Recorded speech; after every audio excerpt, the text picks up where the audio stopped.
오늘 소개해드릴 분은 바로 우리나라에서 가장 사랑하는 시인 윤동주입니다. 최근 스타북스에서 출간되었으며 윤동주 탄생 100주년 기념에 나온 윤동주 전 시집이란 책입니다. 이 책이 좀 특별한 것은 그의 시인은 물론이고 우리에게 잘 알려지지 않은 수필 몇 편, 그리고 윤동주의 삶과 죽음에 관한 모든 이야기들이 실려 있다고 보시면 될 것 같습니다. 그래서 오늘은 윤동주 시인을 좀 더 깊이 있게 알아보기 위해 시와 수필 소개가 아닌 윤동주가 사랑했던, 아니 윤동주를 사랑했던 사람들이 기록한 윤동주의 삶과 죽음에 관한 증언들을 소개하고자 합니다. 선백의 생애 2월 16일 동주 사망, 시체 가져가거라. 이런 전보 한 장을 던져주고 29년간을 시와 고국만을 그리며 고독을 견디었던 사형 윤동주를 일제는 빼앗아가고 말았으니 이는 1945년 일제가 망하기 바로 6개월 전이었습니다. 1910년대 북간도 명동, 그곳은 새로 이룬 흙냄새가 무럭무럭 나던 곳이요, 학교와 교회가 새로 이루어지고 어른과 아이들에게 한결같이 열과 의욕에 넘친 모든 기상을 용솟음치게 하던 곳이었습니다. 1917년 12월 30일 동주형은 이곳에서 교원의 맏아들로 태어났습니다. 그의 생가는 할아버지가 손수 벌제하여 지으신 기와집이었습니다. 할아버지의 고향은 함북 회령이요, 어려서 간도에 건너가시어 손수 황무지를 개척하시고 기독교가 도래하자 그 신자가 되시어 맞손주를 볼 즈음에는 장로로 계시었습니다. 그의 아명은 해환이었고 그의 아래로 누이와 두 동생이 있었습니다. 얌전한 소학생 해환은 아동지 어린이 애독자였고 그림을 무척 좋아했다고 합니다. 1931년에 명동 소학을 마치고 대랍자라는 곳에서 중국인 관리학교에 1년간 수학하였으니 시, 별 해는 밤의 폐, 경, 옥이란 묘한 이국 소녀들의 이름은 이때의 추억에서 얻어진 것이 아닌가 합니다. 1932년 그가 용정중학교에 입학하자 저희 집은 용정에 이사하였습니다. 중학교에서 그의 취미는 다방면이었습니다. 축구선수이던 그는 어머니의 손을 빌지 않고 네임도 혼자 만들어 유니폼에 붙이고 기성복도 순수 재봉틀로 알맞게 고쳐 입었습니다. 낮이면 운동장을 뛰어다니고 초저녁에는 산책, 밤늦게까지 독서하거나 교내 잡지를 만드노라고 등사글씨를 쓰거나 하던 일이 기억됩니다. 끝까지 즐기던 산책은 이때부터 비롯되었습니다. 운동복이나 문학서점만 들고 다니는 그의 성적에 뜻밖에도 수학이 으뜸 가는 것에는 다들 놀랬습니다. 특히 기하학을 좋아함은 그의 치밀한 성품에서였다고 짐작됩니다. 그의 비유는 중학교 졸업반에서부터 비롯되었다고 생각합니다. 아버지는 그에게 의사가 되기를 권하셨습니다. 그러나 그는 듣지 않고 아버지의 퇴근 전부터 산이고 강가이고 헤매다가 밤중에야 자기 방에 돌아오는 날이 계속되었습니다. 한숨이 늘고 가슴을 두드리는 때도 있었습니다. 이렇게 반년을 두고 아버지와의 대립이 계속되다가 졸업이 닥쳐오자 그는 이기고 말았습니다. 할아버지의 권고로 아버지가 양보하신 것이었습니다. 소학과 은진중학 동창이며 또 동갑인 고종사촌인 송몽규 형과 동행하여 서울에 온 것은 1938년 봄, 그가 마지막으로 집을 떠난 것은 그해 7월 여름방학 때였습니다. 상경하자 두 분이 다 연전에 입학하고 그 후부터 집에 오기는 1942년까지 매년 2회, 여름과 겨울방학 때뿐이었습니다. 따라서 그 시절의 나의 추억도 단편적일 수밖에 없습니다. 고향에 돌아오면 그날로 양복을 벗어놓고 우리 옷으로 바꾸어 입고는 할아버지와 할머니 일을 도왔습니다. 소 꼴도 베고 물도 깃고 때로는 할머니와 마주 앉아 맷돌을 갈며 과묵하던 그의 유머를 섞고 꺾어가며 서울 이야기를 하던 것입니다. 용정은 인구 10만에 가까운 작지 않은 도시였으나 대학생인 그는 아무 쑥스러움 없이 베옷을 입은 채 거리에 소를 끌고 다녔습니다. 그럴 때에도 릴케나 발레리의 시집 또는 지이드의 책을 옆에 끼는 것을 늘 잊지 않았습니다. 으스름 때면 의뢰이하는 산책에 동생인 나는 그의 손목을 잡고 같이 거니는 것이 얼마나 즐거웠는지 모릅니다. 더 공부를 하고 싶었던 그는 1942년 참회록이란 시를 써놓고 도일하여 립교 대학에 적을 두었습니다. 그가 마지막으로 집을 떠난 것은 그해 7월 여름방학 때였습니다. 그때는 누워 계시는 어머님의 침상에 걸터 앉아 이야기 동무로 보내다가 뜻밖의 속히 떠나게 되었습니다. 도쿄와 교토에서의 그의 고독은 절정에 달했습니다. 태평양에서는 전화가 들끓고 존경하던 선배들은 붓을 꺾거나 변절하였고 사랑하던 친구들은 뿔뿔이 헤어졌고 하숙방에서 홀로인 듯한 자기를 발견하고 스스로 눈물 짓지 않을 수 없었습니다. 육첩방은 남의 나라. 창밖에 밤비가 속살거리는데 등불을 밝혀 어둠을 조금 내몰고 시대처럼 올 아침을 기다리는 최후의 나. 나는 나에게 적은 손을 내밀어 눈물과 위안으로 잡는 최초의 악수. 그러나 홀로 새로운 아침을 기다리며 그의 고독만으로 항거하기에는 현실의 물결은 너무 거센 것이었습니다. 1943년 7월 귀양 일자를 알리는 전보를 받고 역에 나갔으나 그는 나타나지 않았습니다. 매일같이 마중 끝에 한 여루루에 온 것은 우편으로 보내온 차표와 그 차표로 찾은 약간의 수화물 뿐이었습니다. 교토대학에 있던 몽구도 함께 잡혔습니다. 매달 초순이면 꼭 오던 엽서 대신 1945년 2월에는 중순이 다가서야 성기한 전보로 집안 사람들이 가슴에 못을 박고 말았습니다. 유해남아 찾으러 갔던 아버지와 당숙님은 우선 살아있는 몽규 형부터 면회하니 동주 하며 눈물을 쏟고 매일같이 이름 모를 주사를 맞노라는 그는 피골이 상접하였더랍니다. 동주 선생은 무슨 뜻인지는 모르나 큰 소리를 외치고 운명했습니다. 이것은 일본인 간수의 말이었습니다. 백골 몰래 또 다른 고향에 가신 나의 형 윤동주는 한 줌의 재가 된 채 아버지 품에 안겨 고향 땅 간도에 돌아왔습니다. 약 20일 후에 몽규 형도 같은 절차로 옥사였으니 그 유해도 고향 땅에 돌아왔습니다. 동주 형의 장례는 3월 초순 눈보라치는 날이었습니다. 자랑스럽던 풀이 메마른 그의 무덤 위에 지금도 흰눈이 나리는지 생전에 무명하였던 고인의 사생활을 전할 책임을 홀로 느끼어 감히 붓을 들었습니다. 이로 인하여 거짓 없는 고인의 편모나마 전해지면 다행이겠습니다. 이상은 친동생 분께서 쓰신 윤동주 시인의 생애에 대해서 알아보았습니다. 다음은 이바라기 노리코라는 윤동주를 흠모했다는 여인이 쓴 글입니다. 하늘과 바람과 별의 시. 한국인에게 좋아하는 시인이 누구냐고 물어보면 많은 사람들에게서 윤동주라는 대답이 돌아온다. 하늘을 우러러 한 점 부끄러움이 없기를 잎새에 이는 바람에도 나는 괴로워했다. 별을 노래하는 마음으로 뭐든 죽어가는 것을 사랑해야지. 그리고 나한테 주어진 길을 걸어가야겠다. 오늘 밤에도 별이 바람에 스치운다. 이 시는 20대의 젊은이가 아니면 쓸 수 없는 맑고 청결한 시풍으로 독자들의 마음을 사로잡기에 충분하다. 사람이 오래 살다 보면 많은 일을 겪게 되면서 이처럼 영혼까지 맑아지는 시를 쓰기는 어려워진다.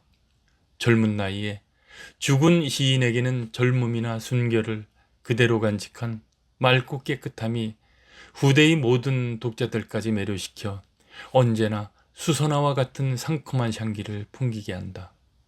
윤동주는 젊은 나이에 요절했다고 하지만 사고나 지병으로 죽은 것이 아니다. 그는 1945년 일본이 패망하기 6개월 전인 2월 16일 만 27의 나이에 후쿠오카 형무소에서 옥사하고 말았다. 일본 유학길에 오른 윤동주는 도쿄의 립교대학 영문과에 다니다 교토의 도시샤대학 영문과로 전학하였고 독립운동을 했다는 이유로 시모가모 경찰에 붙잡혀 조사를 받은 후 후쿠오카 형무소로 이송되었다. 그곳에서 날마다 정체를 알 수 없는 주사를 맞다가 죽은 것이다. 부언하자면 윤동주는 분명히 일본 경찰의 손에 의해 살해당한 것으로 이러한 배경을 알지 못한다면 이 시인에게 가까이 다가갈 수 없을 것이다. 윤동주의 사인은 일본인 스스로 그 전모를 반드시 밝혀야 한다. 나는 윤동주의 존재를 알고부터 윤동주의 시를 번역하기 시작했는데 윤동주가 세상을 떠난 지 39년째가 되는 1984년에 아부키 고에 의하여 윤동주의 시집 하늘과 바람과 별과 시가 완역되어 나오는 바람에 번역 의욕은 꺾였지만 아부키 고의 훌륭한 번역과 연구에는 경의를 표하지 않을 수 없었다. 아부키 고는 윤동주의 배경을 알기 위해 그가 유학했던 도쿄, 교토, 시모가모 경찰서, 후쿠오카 형무소 등 그 발자취를 거슬러 올라가며 80대가 된 전직 특별 고등 형사와도 만나는 등 모든 노력을 기울였지만 윤동주의 옥사에 대한 진상을 끝내 밝혀낼 수 없었다고 시집에 적어 놓았다. 안타깝지만 사망 원인의 전모를 밝히고자 했던 그의 노력에 경의를 표하고자 한다. 그러나 나는 언젠가는 부정할 수 없는 확실한 증거를 찾아 옥사의 전모가 한 점 의혹도 없이 소상하게 밝혀졌으면 하는 간절한 바람을 가지고 있다. 사실 내가 윤동주의 시를 읽기 시작하게 된 계기는 맑고 청아한 미청년의 사진을 보고서부터이다. 이렇게 맑고 단아한 얼굴의 청년이 어떤 시를 썼을까 하는 호기심에서 비롯되었다. 사실 고백하자면 조금 불순한 동기에서 시작된 일이다. 지적인 분위기, 티끌 한 점 없을 것 같은 밝고 순수한 모습에서 내가 어릴 적 무척이나 우러러봤던 대학생 중에는 이런 사람들이 많았다는 어떤 그리운 감정이 겹치면서 윤동주의 인상은 너무나도 선명하고 강렬하게 나에게 다가왔다. 그런데도 일본인 누구의 기억에도 남아있지 않다는 것이다. 동생 일주 씨는 58세의 나이가 된 지금도 그 시절 형과 나눈 대화를 기억하고 있었다. 독실하고 오명이 짙은 사람됨이었지만 왠지 모르게 장난스러운 느낌도 들었다. 어쩌면 저는 형의 뒤치다꺼리를 하기 위해 태어난 것 같아요. 왠지 장난결인 목소리로 웃으며 말했다. 그는 형의 시집을 발간하기 위해 여러 곳에 흩어져 남겨진 시를 찾아 출간하였고 형의 모교인 연세대학교의 윤동주 시비를 설계한 사람도 일주씨라고 한다. 자신의 전문 분야 일을 하면서 형을 위해 얼마나 많은 시간과 노력을 기울였을까. 수년 전 나는 배를 타고 시모노세키에서 부산까지 현해탄을 건넌 적이 있었다. 저녁 무렵 출발한 배는 규슈를 벗어나 노을이 짙게 들이운 현해탄의 한가운데로 향했다. 배가 육지에서 멀어질수록 6,000톤의 여객선은 너울거리는 바닷물결에 한 장의 나뭇잎처럼 파도 타기를 하고 있었다. 그날만은 거칠기로 유명한 현해탄도 평온함을 유지하고 시시각각 변하는 석양의 지평선과 밤바다의 어둠에 나는 한동안 취해 있었다. 밤하늘에 가득한 초가을의 별자리와 보석처럼 빛나던 오징어잡이 배의 아득한 풍경에 사로잡힌 나는 한밤중까지 가판위를 떠날 수가 없었다. 또한 짙은 안개와 농밀한 공기가 내 마음을 어루만져주는 듯 했다. 그러다 한순간 가판 위에 자욱이 내려앉은 그 농밀한 공기에서 뭐라 말할 수 없는 역사의 비애 같은 슬픈 기운이 느껴졌다. 새삼스럽지만 그때의 느낌을 지금 생각해보면 유골이 되어 현해탄을 건너던 윤동주의 마음도 그 안에 모두 섞여 있지 않았을까. 나중에 들은 이야기지만 그 당시 윤동주의 아버지는 납골단지에 미처 다 들어가지 못한 아들의 유골 일부를 현해탄에 뿌려주었다는 것이다. 무한의 깊이를 느끼게 했던 인격, 3년 가까이 되는 일본 유학 생활의 흔적을 찾기 위한 아부키 고의 면밀한 조사와 노력에도 불구하고 누구 하나 그를 기억하고 있지 않다는 사실에 나는 뭐라 말할 수 없는 비애를 느끼지 않을 수 없다. 아무튼 윤동주와 일주 형제를 생각하고 만날 수 있게 된 것은 나에게 가장 큰 기쁨이고 더 없는 행복이었다.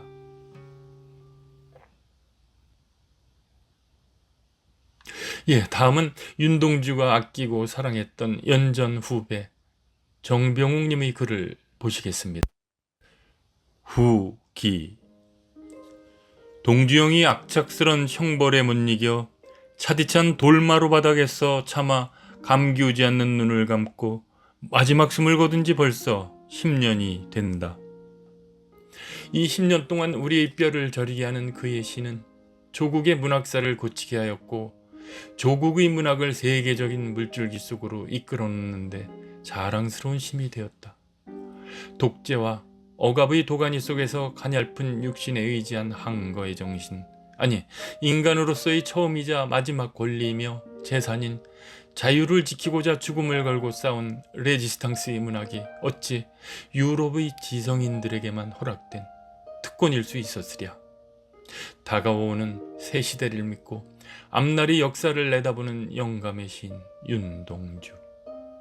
모든 시인들이 붓을 꺾고 문학을 포기하며 현실과 담을 쌓아 헛된 한숨만 뿜고 있을 때 시인이란 1000명인 줄 알면서도 오직 혼자서 꾸준히 주어진 길을 걸어온 외로웠던 시인 윤동주. 조국을 팔아 영예와 지위를 사고 자유를 바꾸어 굴욕과 비굴을 얻어 날뛰는 반역자들이 구더기처럼 들끓는 시궁창 속에서 오직 한 마리 빛나는 은호인 양 청신하였던 시인 윤동주. 급기야는 조국과 자유와 문학을 위하여 꽃처럼 피어나는 피를 어두워가는 하늘 밑에 조용히 흘리며 원수의 땅 위에서 마지막 숨을 거둔 순절의 시인 윤동주. 이리하여 그는 드디어 원수의 발굽에 짓밟혔던 일제 말기의 조국의 문학사를 빛나게 하는 역사적 시인으로서 움직이지 못할 자리를 잡게 되었고 독재와 억압의 횡포한 폭력에 끝까지 항거하며 자유민주주의를 위하여 싸운 온 세계의 레지스탕스의 대열 한가운데 조국의 문학이 어여시 끼울 자리를 차지하는 영광을 누리게 하였다. 슬프오이다 동주영. 형의 노래 마디마디 즐겨 외우던 새로운 아침은 형이 그 쑥스러운 세상을 등지고 떠난 지 반년 뒤에 찾아왔고 형의 별에 봄은 10번이나 바뀌어졌건만 슬픈 조국의 현실은 형의 무덤 위에 파란 잔디가 피어나게 하였을 뿐 새로운 아침 우리 다시 정다웁게 손목을 잡자던 친구들을 뿔뿔이 흩어버리고 말았습니다. 그러나 형의 이름자 묻힌 언덕 위에는 자랑처럼 풀이 무성하였고 형의 노래는 이 결의의 많은 어린이 젊은이들이 입을 모두 읊는 바 되었습니다. 조국과 자유를 죽음으로 지키신 형의 숭고한 정신은 결의를 사랑하는 모든 사람들의 뼈에 깊이 사무쳐 쌓고 조국과 자유와 문학의 이름으로 더불어 당신의 이름은 영원히 빛나오리니 바라옵기는 동주영 길이 명복하소서 분양.